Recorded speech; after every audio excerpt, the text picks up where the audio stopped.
Esta es la historia que el palacio nunca quiso que descubrieras. Según se informa, el rey Carlos hizo algo que nadie vio venir. No quitándole la corona a nadie, sino transfiriéndole discretamente el poder real que conlleva, arrebatándoselo a Camila y poniéndolo directamente en manos de Catalina, princesa de Gales.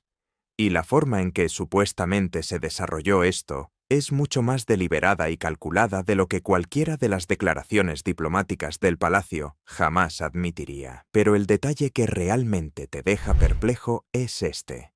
Según fuentes internas, Camila hizo una última exigencia, un intento desesperado por asegurar su posición de forma permanente, por escrito, sin posibilidad de que nadie se opusiera, y el palacio no negoció, no programó una reunión, no ofreció ninguna solución intermedia. Según se informa, la rechazó de plano, fríamente, sin discusión, como si la solicitud en sí misma fuera una molestia.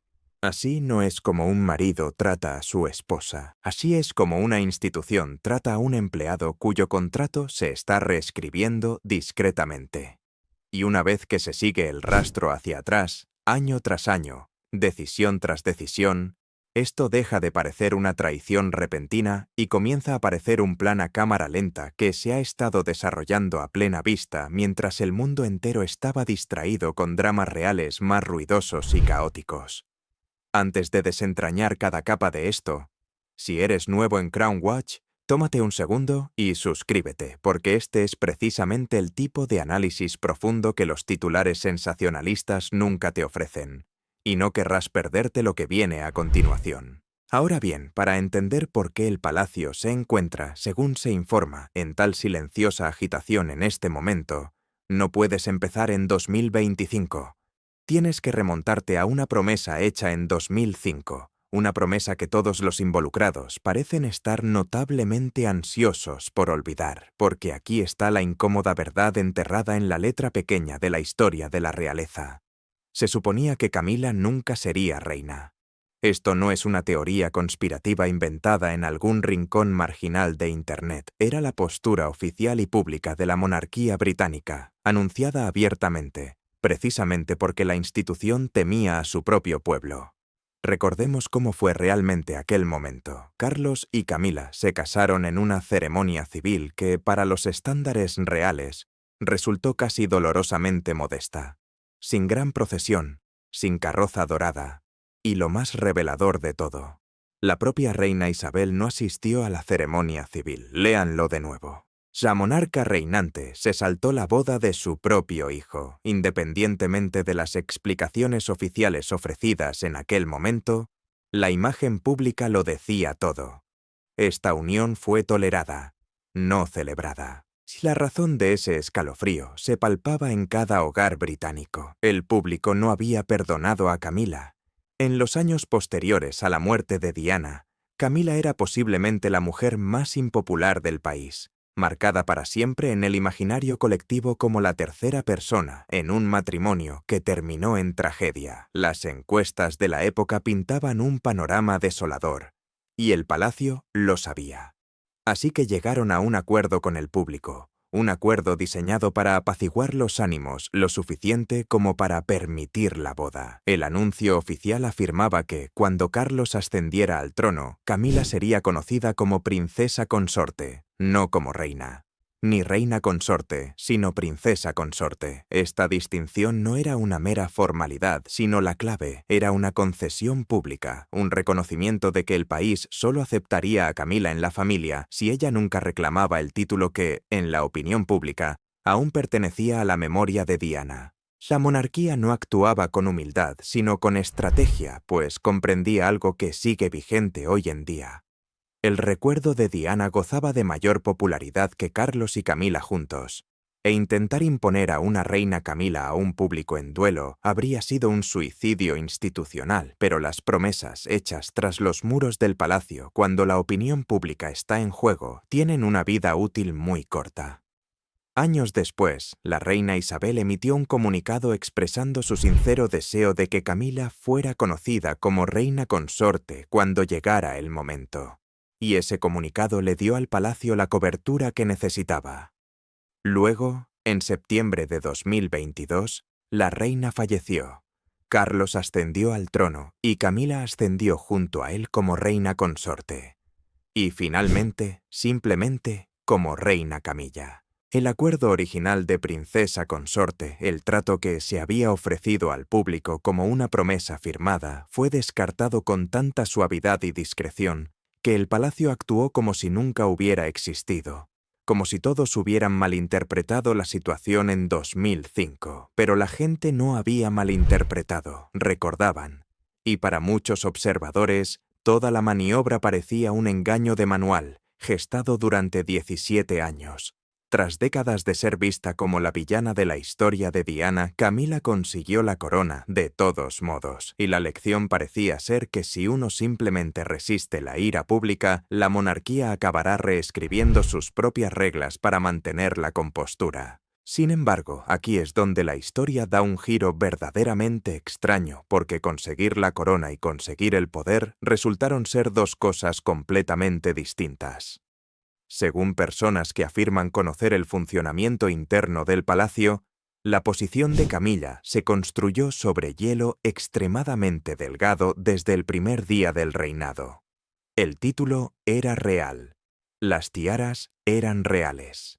El asiento junto al rey en cada banquete de estado era real.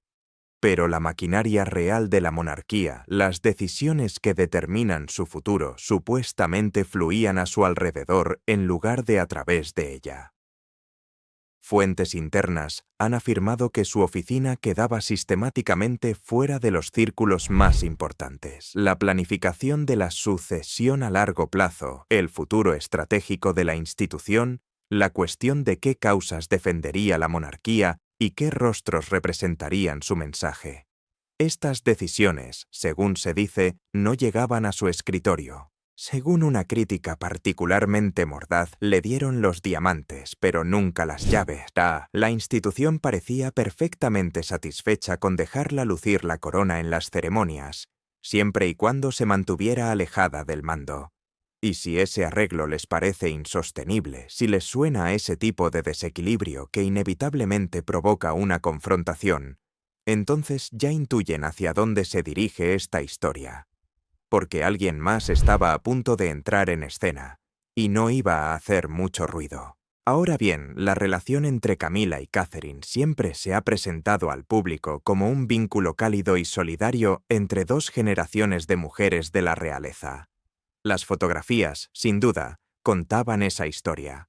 Las apariciones cuidadosamente coordinadas también, pero según fuentes que afirman haber observado a las dos mujeres a puerta cerrada, la realidad era supuestamente mucho más fría, menos una amistad y más un contrato profesional entre colegas que casualmente compartían apellido. Eran dos personas de mundos completamente diferentes, forjadas por batallas completamente diferentes.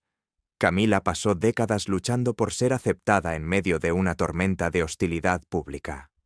Catherine entró en la familia como la forastera refinada y paciente que estudiaba la institución como si fuera una materia que pretendía dominar. Eran educados en las habitaciones compartidas, por supuesto. Son miembros de la realeza británica, así que la cortesía es prácticamente inherente a su rol.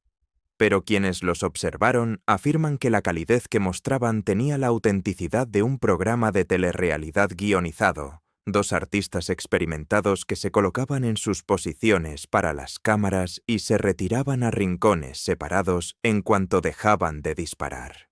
No se reportó ninguna disputa, ningún choque dramático, nada tan vulgar como una discusión. Simplemente había distancia, el tipo de distancia medida y deliberada que existe entre dos personas que entienden que algún día podrían competir por lo mismo. Y si su relación nunca fue realmente cercana, entonces quizás era solo cuestión de tiempo antes de que esa distancia se transformara en algo completamente distinto, un verdadero cambio de poder. La pregunta nunca fue si sucedería. La pregunta era qué lo desencadenaría. Mientras el mundo entero estaba absorto viendo compulsivamente la saga de Harry y Meghan, los especiales de Netflix, las memorias, las entrevistas, el ciclo interminable de acusaciones y respuestas, Algo supuestamente mucho más trascendental sucedía en los rincones más recónditos de la institución. Catherine no se limitaba a aparecer para cortar cintas y sonreír a los niños. Según los observadores del palacio, estaba construyendo metódicamente algo que ningún otro miembro de la realeza en activo había logrado en décadas: una verdadera credibilidad institucional. Su labor en la primera infancia, centrada en el desarrollo infantil durante los primeros 5 años de vida, es el ejemplo más claro y merece una atención más profunda de la que suele recibir, porque era categóricamente diferente del modelo habitual de beneficencia real. El típico patrocinio real funciona así: se presta el nombre a una causa, se asiste a la gala anual, se descubre una placa, se dan la mano y se abandona. La causa obtiene publicidad, el miembro de la realeza encuentra un propósito y la vida de nadie cambia radicalmente. Catherine, al parecer, se negó a seguir ese camino. Convocó a científicos de verdad, reunió a funcionarios gubernamentales e investigadores, encargó investigaciones, impulsó un debate nacional sobre la primera infancia y comenzó a hablar con fluidez sobre neurociencia, datos y consecuencias sociales a largo plazo. Según se informa, este fue el compromiso político más serio de un miembro de la realeza de alto rango en una generación, y le valió algo que ningún título puede comprar: un lugar en mesas donde ser princesa normalmente no basta para que las personas serias la escuchen. Algunas fuentes sugieren que ni siquiera el rey pudo ignorar lo que se hacía cada vez más evidente dentro de la institución. Su nuera, según muchos testimonios internos, se estaba convirtiendo en la persona más competente del palacio. Y lo estaba logrando sin una sola filtración, una sola entrevista, un solo titular sensacionalista. Mientras otros miembros de la familia ventilaban sus quejas en la televisión mundial, ella acumulaba algo mucho más duradero: confianza. Entonces llegó el momento que destrozó todos los planes que el palacio tenía sobre el papel. A principios de 2024, Catalina anunció al mundo que le habían diagnosticado cáncer, descubierto mediante pruebas tras una importante cirugía abdominal en Londres, una cirugía que inicialmente se creía que se debía a una afección no cancerosa. Ella misma lo dijo, directamente, en un mensaje de video que rompió todas las convenciones de la comunicación real. Sin intermediarios, sin comunicado oficial del palacio hablando por ella. Solo Catherine, sentada sola, hablando con franqueza sobre su diagnóstico, su tratamiento y sus hijos. Y la reacción pública fue como ninguna otra que la institución hubiera presenciado en una generación. No fue el habitual murmullo cortés de simpatía que sigue a los anuncios de salud de la realeza. Fue masivo, inmediato e innegablemente genuino. Se acumularon flores frente al Palacio de Kensington sin ningún comunicado de prensa que las solicitara. Desconocidos lloraron por una mujer a la que nunca habían conocido, y casi todos los que buscaban una comparación llegaron a la misma: la efusión tras la muerte de Diana en 1997. Esa comparación es incómoda, y también, honestamente, es acertada. Para muchísimas personas, esta fue la primera vez desde Diana que un miembro de la familia real les había hecho sentir algo real. No admiración por una institución, no respeto por una tradición, una conexión humana genuina, de esas que ningún equipo de comunicación del mundo puede fabricar, y que la monarquía llevaba casi 3 décadas intentando, sin éxito, lograr. Y aquí es donde la historia da un giro, porque, según se cuenta, la forma en que Catalina manejó su enfermedad contribuyó más a su prestigio dentro del palacio que toda una vida de inauguraciones. Consideremos lo que realmente estaba afrontando: un diagnóstico aterrador, meses de tratamiento, una especulación global tan intensa que las teorías conspirativas sobre su paradero se hicieron virales en todo el mundo, y 3 hijos pequeños a quienes proteger. La mayoría de la gente se habría derrumbado ante una mínima parte de esa presión. Ella no. Publicó un vídeo sereno y digno. Se retiró para centrarse en su recuperación. protegió a sus hijos del circo mediático y regresó a la vida pública gradualmente, a su manera, sin cometer ni un solo error. A finales de 2024, la revista People informaba de que su conducta durante la crisis había causado una profunda impresión en el rey Carlos, quien, sorprendentemente, luchaba contra el cáncer en ese mismo momento. Y según esos informes, el rey comenzó a hacerse las preguntas que todo líder anciano tarde o temprano debe plantearse. ¿Quién goza realmente de la confianza pública? ¿Quién ha demostrado tener la entereza necesaria para guiar a esta institución a través de su próxima crisis? ¿Quién puede mantener el rumbo cuando todo se desmorona? Resulta que nada acelera un ascenso como mantener la compostura mientras la vida se desmorona a la vista de todo el mundo.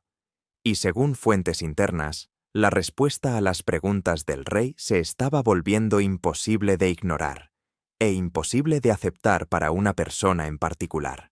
Porque a medida que la estrella de Catalina ascendía, Camila, según se cuenta, empezó a sentir un cambio en el ambiente a su alrededor, como esa extraña quietud en el aire justo antes de que estalle una tormenta. No fue una discusión, no fue un incidente. Fue un cambio de rumbo. Los asesores que antes hacían fila frente a su puerta supuestamente dejaron de hacerlo.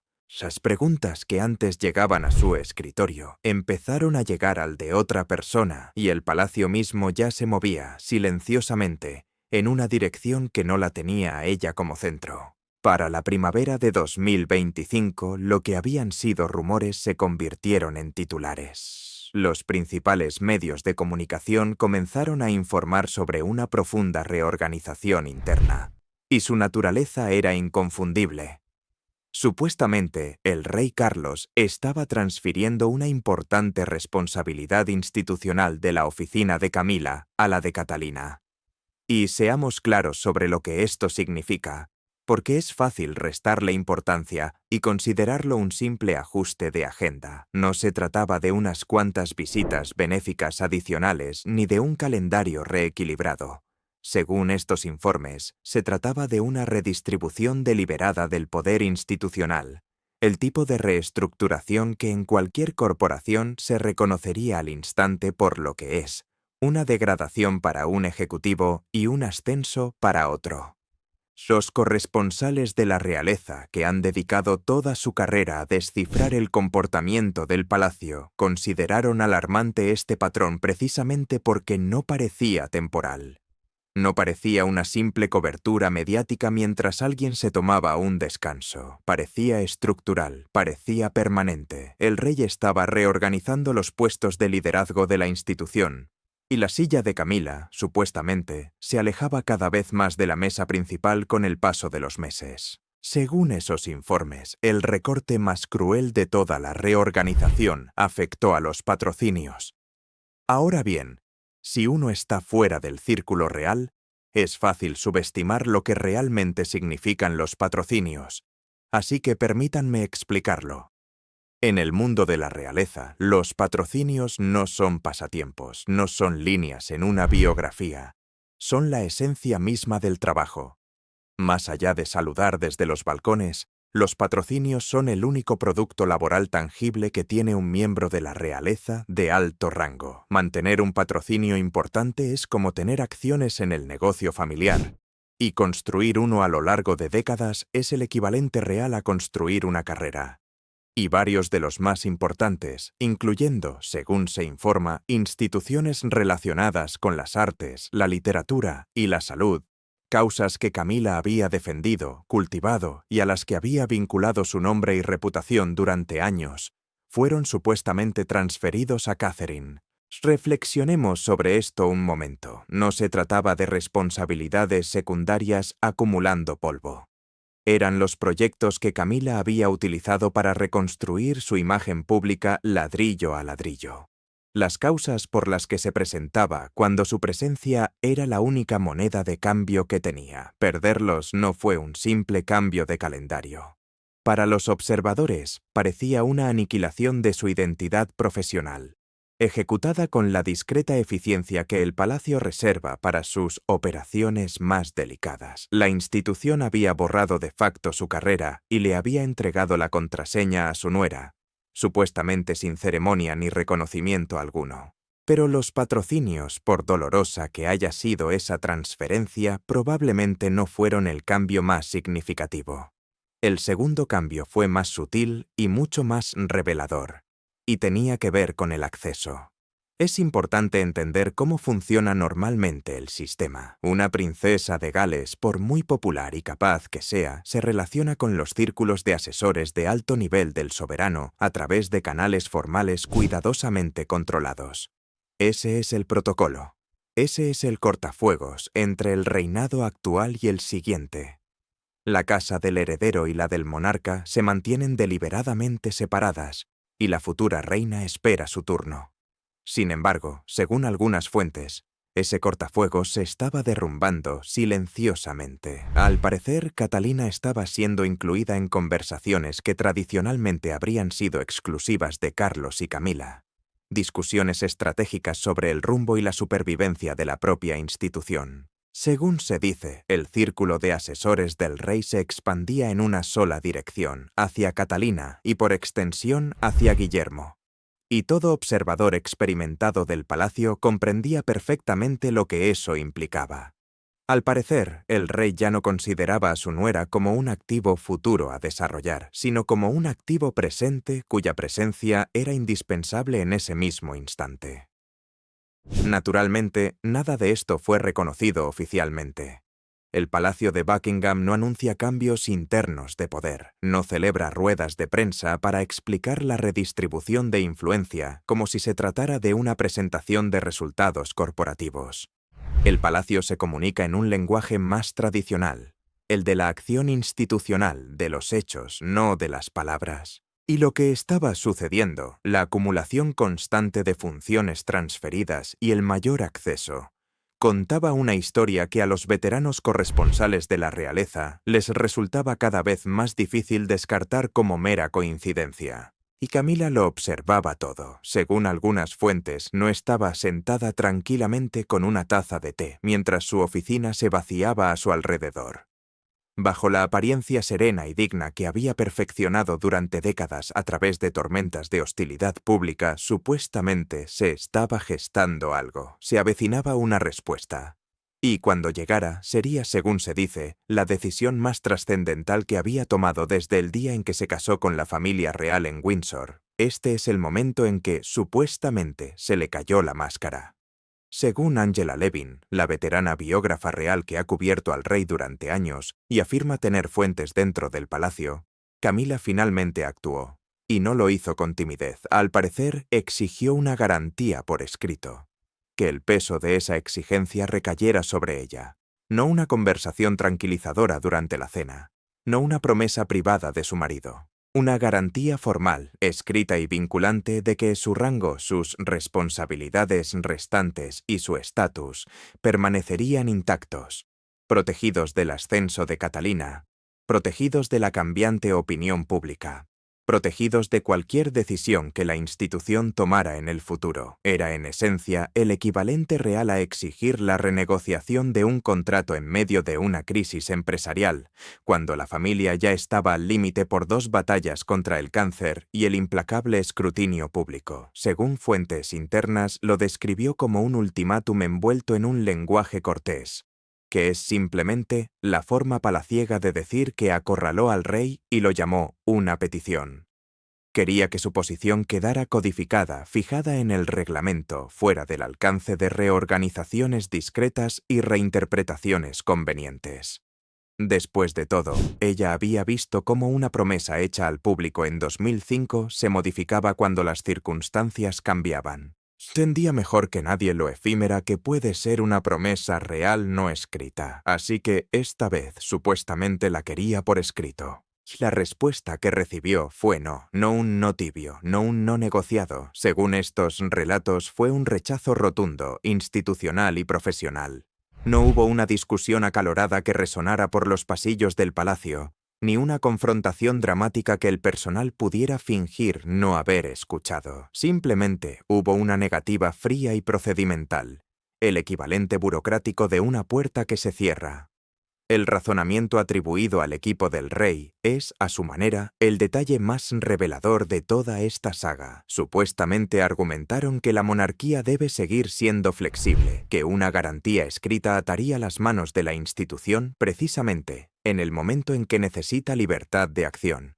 Libertad para responder cuando la opinión pública cambie, cuando la próxima generación deba dar un paso al frente, cuando la supervivencia exija un cambio de rumbo. Algunos relatos incluso sugieren que le dijeron que la negativa era por su propio bien, lo que podría considerarse la maniobra corporativa más exquisita imaginable. Negar la solicitud de seguridad de alguien presentándola como un favor. Dejando de lado la retórica diplomática, el mensaje subyacente era brutalmente simple. Podía conservar el título. Podía conservar su lugar en las procesiones y su asiento en los banquetes. Pero el poder real quedaba fuera de juego, y jamás, bajo ninguna circunstancia, quedaría plasmado por escrito, porque una firma crea una obligación, y una obligación dificulta retractarse de todo en el momento en que a la institución le conviene. Según se dice, personas cercanas a Camila afirman que estaba furiosa y, sin embargo, lo que sucedió después es quizás lo más inquietante de todo el relato. No hizo nada. Ni un arrebato público. Ni una filtración estratégica a un tabloide amigo para avergonzar al rey, ni una entrevista lacrimógena. En cambio, según se cuenta, guardó silencio, y cualquiera que haya estado cerca del palacio últimamente les dirá que ese silencio en particular es ensordecedor, significativo y gélido. Es el silencio de una mujer que sobrevivió 30 años como la figura más criticada de Gran Bretaña, una mujer que aprendió hace mucho tiempo que la ira más peligrosa es la que nunca se deja ver. Pero mientras Camila permanecía en ese silencio glacial, el rey ya estaba trazando un futuro que no parecía incluirla por completo, y eso plantea la pregunta que lo envuelve todo. Si su visión está tan claramente centrada en Guillermo y Catalina, ¿dónde queda la mujer con la que luchó media vida para casarse? Para responder a eso hay que entender el proyecto que Carlos ha impulsado desde que ascendió al trono. Una monarquía reducida. Ha hablado de ello. Ha planificado en torno a ello y lo ha implementado poco a poco. Menos miembros de la realeza en nómina. Mayor rendición de cuentas, una operación más eficiente que ofrece un valor visible y cuantificable a un público cada vez más escéptico sobre lo que paga. Esto no es un argumento inventado para una entrevista moderna. Es una filosofía estructural genuina y tiene consecuencias porque un marco más reducido implica que alguien debe quedar fuera de la imagen. Y cada vez está más claro, según quienes observan atentamente, quién permanece en el centro de ese marco y quién está siendo guiado con delicadeza y cortesía hacia sus márgenes. En la visión del futuro que Carlos ha expresado, la supervivencia de la monarquía no depende de él y Camila como socios. Depende de las dos personas que pueden llevar a cabo la institución durante otro siglo, y eso significa Guillermo y Catalina. Si se analiza desde la fría lógica de la supervivencia institucional, el razonamiento es casi obvio. Son los únicos miembros de la realeza de alto rango que gozan de la confianza pública de forma constante en encuesta tras encuesta. Tienen la edad suficiente para que se les tome en serio y la juventud suficiente para no parecer anquilosados. Están libres de escándalos en una época en la que el escándalo es la exportación más fiable de la familia. En resumen, son el único producto viable que le queda a la empresa para vender. Y Carlos, independientemente de lo que se piense de él, sabe interpretar un balance. Según informaciones de medios como The Guardian y The Times, Carlos no ha sido un mero colaborador de esta transición. Supuestamente, ha actuado más como el artífice de la carrera de Catalina. Al parecer, ha revisado sus discursos más importantes antes de pronunciarlos, le ha abierto puertas institucionales que normalmente requerirían años de antigüedad para desbloquearse, y ha apoyado su recuperación y regreso como una de las pocas victorias de relaciones públicas inequívocas disponibles para una monarquía que la necesitaba desesperadamente. En efecto, la trata como un director ejecutivo trata a un sucesor elegido a dedo, invirtiendo todo en la única persona que cree que puede salvar la empresa tras su marcha, y Camila, según sugieren algunas fuentes, encaja cada vez menos en ese plan visionario. Seamos justos con ella, porque la justicia importa. Se ha ganado un respeto genuino en ciertos círculos. Ha demostrado una resiliencia que muy pocos seres humanos habrían podido mantener durante décadas de abierta hostilidad pública. Tomó una narrativa que comenzó como odio absoluto y gracias a su persistencia la transformó en algo parecido a una aceptación a regañadientes. Eso no es poca cosa, eso es sin duda extraordinario. Pero su edad, su historia y el legado sin resolver que arrastra de la era de Diana significan que, en el supuesto cálculo a largo plazo del rey, ella pertenece al presente de la monarquía, no a su futuro. Un presente distinguido, un presente exitoso, pero un presente con fecha de caducidad. Según se informa, Carlos ha llegado a la conclusión de que el futuro pertenece a Catalina y a la generación que representa, y esa conclusión ha dejado a su propia esposa en una posición casi imposible, viendo cómo su influencia se desvanece sin ningún mecanismo para detenerlo, lo que nos lleva a la fuerza más antigua de toda esta historia, la que precede a cada reorganización, a cada transferencia de mecenazgo, a cada exigencia escrita. Porque bajo la política moderna y la planificación estratégica hay algo mucho más personal en juego, algo arraigado en la memoria más que en la política. Hay una presencia que nunca abandonó el palacio y que finalmente está dictando las condiciones del futuro. Esa presencia es Diana, es la máxima ironía histórica. Después de pasar casi 3 décadas intentando superarla, el rey, según se informa, está construyendo la próxima era de la monarquía en torno a una mujer que le recuerda al mundo a la misma persona que la institución intentó con tanta desesperación controlar, contener y finalmente olvidar. Diana falleció en agosto de 1997. Su ausencia se remonta a más tiempo del que muchas de las personas que la lloran llevan vivas. Y sin embargo, su influencia en cómo el público percibe a Camila sigue siendo tan fuerte como cualquier protocolo escrito en cualquier reglamento del palacio. Dentro de la monarquía, Diana no es simplemente un recuerdo. Es una fuerza arquitectónica, una presencia que aún determina dónde se le permite ubicarse a cada miembro de la familia. La persona a la que el palacio más intentó dejar atrás es la que aún marca el rumbo. Se hizo patente con una claridad desgarradora cuando se anunció el diagnóstico de Catalina a principios de 2024. La reacción pública fue tan enorme, tan intensa, que los comentaristas recurrieron instintivamente a la única comparación pertinente: los días posteriores a París, el mar de flores, el dolor colectivo de 1997 que paralizó al mundo. Ese dolor fue real entonces, y su eco es real ahora, y ambos lo fueron por la misma razón. Diana pasó años simplemente mostrándose como un ser humano reconocible dentro del circo real, y la gente la adoraba precisamente por eso, porque nunca parecía estar actuando.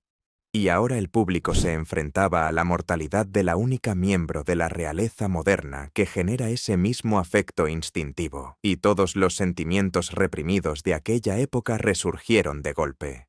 Este es el problema irresoluble de Camila, y ninguna cantidad de lealtad institucional puede solucionarlo. Fue de absorber todos los patrocinios, asistir a todas las cenas de Estado, pronunciar todos los discursos a la perfección y colocarse exactamente donde le indiquen los fotógrafos. No cambia nada fundamental. Lo que el público le brinda es un respeto cortés, aunque algo forzado, el reconocimiento de su longevidad y la ausencia de escándalos recientes.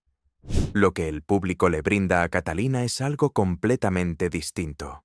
Un afecto genuino, de esos que no se pueden comprar, manipular ni heredar. Está arraigado en la cultura y, según observadores, todos en el palacio lo saben, incluido, supuestamente, el propio rey, quien parece basar sus decisiones más trascendentales precisamente en ese cálculo emocional. Siena Brown plasmó esta dinámica en sus escritos sobre la monarquía moderna, argumentando que la familia real sigue marcada por los años 90, que cada decisión de la institución es, en cierto modo, una reacción a la pésima gestión de Diana. Tenía razón, y este patrón nunca ha sido tan evidente como ahora. La familia le falló a Diana. El público lo sabe, el palacio sabe que el público lo sabe.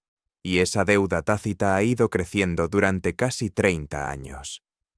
Entonces llega Catherine en la plenitud de su papel, joven, aparentemente sincera, priorizando visiblemente a sus hijos por encima de la conveniencia de la familia real, y enfrentando el cáncer con una serenidad que hizo que la gente la admirara aún más. Ese video de anuncio directo, vulnerable y completamente distinto a cualquier cosa que la maquinaria de comunicación del palacio pudiera producir por sí sola, impactó al público como un mensaje de una institución diferente, más honesta. Ella no intenta ser la próxima Diana, y nada en su conducta sugiere que desee esa comparación, pero irradia la misma cualidad que hizo que la gente se preocupara por ella en primer lugar. Y ese eco es algo que el palacio no puede ignorar por mucho que lo desee. La sombra de Diana no se desvanece con el tiempo. De hecho, se está volviendo más relevante para las decisiones de la monarquía, no menos. Y no porque alguien en la familia esté trabajando deliberadamente en contra de Camila, sino porque el público nunca la superó del todo. Millones de personas han mantenido en reserva un conjunto muy específico de expectativas y emociones durante décadas, esperando que alguien a quien realmente apreciaran llegara y llenara el vacío que dejó Diana. Ahora que parece estar sucediendo, Camila se encuentra atrapada en una sombra de la que jamás podrá escapar, por muchas ceremonias que celebre o décadas de servicio que acumule. Y si creen que esto no tiene precedentes, la historia tiene algo que decir al respecto, porque la monarquía británica lleva siglos perfeccionando esta misma maniobra. Los historiadores afirman que despojar a alguien del poder real sin renunciar al ostentar el título es prácticamente un arte real. A lo largo de los siglos, reinas y consortes han aprendido por las malas que llevar una corona y gobernar son dos cosas completamente distintas. La institución siempre ha sabido vaciar un papel sin anunciarlo, como reducir un cargo a mera ceremonia, de forma tan gradual que el público ni siquiera se da cuenta de que su esencia ha desaparecido. Las consortes han sido marginadas, las cortes se han reestructurado discretamente en torno a nuevos favoritos y la influencia se ha canalizado a través de pasillos a los que la persona desplazada ya no tenía acceso. Todo ello mientras los retratos y títulos oficiales permanecían impolutos. Lo que supuestamente le está sucediendo a Camila encaja con ese antiguo patrón con una precisión casi inquietante. No está siendo exiliada. No está siendo humillada públicamente. Nada tan burdo. Simplemente está siendo manejada, con cuidado, discreción y respeto, hasta que su posición se vuelva meramente ceremonial. Es una técnica fría y paciente que la monarquía ha perfeccionado durante siglos precisamente para mantener el funcionamiento impecable durante transiciones como esta, y verla supuestamente desplegarse en tiempo real contra una reina reinante es realmente excepcional. Así que detengámonos a reflexionar sobre qué significa todo esto, porque no se trata de otra historia sobre el personal del palacio ni de chismes reales reciclados. Si la información es precisa, es una señal inequívoca del futuro de la monarquía. Carlos está apostando la supervivencia de una institución milenaria a Catalina. Supuestamente le está transfiriendo una influencia real, posicionándola como la figura central del próximo capítulo, porque comprende una verdad que ninguna maniobra palaciega puede suavizar. Ella es la única integrante de la familia por la que el público siente un afecto genuino y espontáneo. Y dado que solo hay espacio para una mujer en el centro de la escena, Camila está siendo relegada, de manera cortés pero inequívoca, a un segundo plano. En términos sumamente fríos, el rey está intercambiando a la esposa por la nuera, porque la marca necesita un rostro que la gente no ignore instintivamente. Si estratégicamente se podría argumentar que este cambio no solo es racional, sino también necesario. La realeza existe únicamente por el consentimiento del público. Todas las encuestas confirman lo mismo, que William y Catherine gozan de mayor confianza que el resto de la familia junta. Carlos simplemente está haciendo cálculos. Si la corona quiere sobrevivir al contacto con el mundo moderno, tiene que apoyarse en las personas que realmente agradan al público. Y ese cálculo no tiene nada que ver con la bondad o el favoritismo. Es la misma aritmética institucional despiadada que los reyes han aplicado durante siglos siempre que su supervivencia estaba en juego. La monarquía ha perdurado tanto tiempo precisamente porque está dispuesta, cuando se ve acorralada, a sacrificar a cualquiera, incluso a los suyos. Pero aquí está la parte que ninguna estrategia de comunicación del palacio puede disimular. La parte que perdura incluso después de que los titulares se desvanecen. A nivel humano, esto es brutal. Camila no es una pieza de ajedrez que se pueda reposicionar para mejorar la popularidad. Es una mujer que pasó décadas siendo la figura más odiada de Gran Bretaña, culpada del colapso de un matrimonio que, según casi todos los testimonios serios, ya estaba roto antes de que el público supiera su nombre. Soportó año tras año la ferocidad de la prensa sensacionalista, el desprecio de desconocidos al verla, ser retratada como la villana permanente de la tragedia favorita de la nación, y lo absorbió todo sin quebrarse. Siguió adelante. Hizo su trabajo. Se reconstruyó a sí misma, pasando de ser la villana nacional a convertirse en una figura casi respetada. Una aparición, un patrocinio, una década de discreta profesionalidad tras otra. Y ahora, según todo lo que describen estas fuentes, todo ese trabajo está siendo descartado porque los altos mandos decidieron que la imagen pública es mejor con un rostro más joven. Supuestamente, su descripción de puesto está siendo reescrita a sus espaldas. Según se informa, su petición de seguridad básica fue rechazada sin discusión. Tras 30 años de ser vista como la villana en el imaginario popular, finalmente recibió la corona solo para ser informada, en el dialecto más frío de la institución, de que se estaba renegociando su sucesión para un modelo más nuevo. Se trata de una crueldad corporativa muy particular, y el hecho de que se esté desarrollando en el seno de una familia supuestamente orquestada por su propio marido la hace aún más dolorosa. Porque esta es la lección más antigua que enseña la monarquía, la que ha inculcado a cada generación sin excepción. La institución siempre gana, la corona siempre se protege a sí misma primero. Y quienes la integran, sin importar cuánto tiempo hayan esperado, cuánto se hayan sacrificado, sin importar lo que se les haya prometido por escrito o en voz baja, no siempre conservan lo que se les dijo que les pertenecía. Camila, precisamente ella, la mujer que esperó más que nadie, está aprendiendo esa lección al final, y de la manera más dura. Y si el palacio pensaba que esta discreta reorganización pasaría desapercibida, bueno, el silencio que se respira en el pasillo de la reina sugiere que esta historia está lejos de haber terminado.